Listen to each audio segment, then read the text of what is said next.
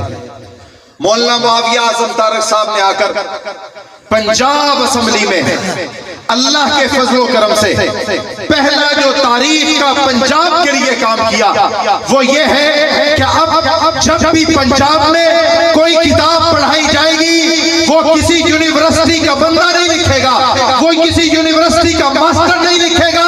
اگر کتاب پڑھائی جائے گی تو ایک دیوبندی عالم دین کی اس کتاب پر مہر ہونا ضروری ہے تاکہ ہمارے بچوں کا مستقبل محفوظ ہو سکے۔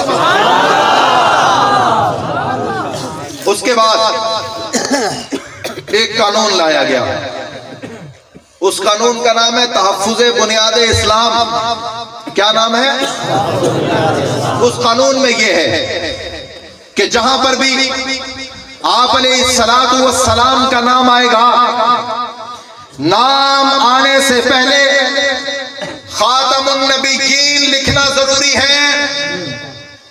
اور اگلی بات آپ کی توجہ کے لیے انتہائی اہم ہے، جہاں پر بھی ابو بکر صدیق کا نام آئے گا اس سے پہلے خلیفہ بلا فصل لکھنا ضروری ہے، اور جہاں پر بھی کسی صحابی کا نام آئے گا اس کے بعد رضی اللہ عنہم ورضوان لکھنا ضروری ہے۔ اگر کوئی نہیں لکھتا تو وہ اپنی کتاب کو اٹھائے اور پنجاب سے باہر لے جائے۔ یہ پنجاب ٹیکسٹ بک بورڈ کا یہ قانون ہے، اور الحمدللہ یہ پاس ہو کر گورنر کے پاس پڑا ہے، انشاءاللہ العزیز ایکٹ بن جائے گا۔ اور جو حضرات سیاسی بیٹھے ہیں ان کو پتہ ہے قانون اور ایکٹ کیا ہوتا ہے اور بل کیا ہوتا ہے۔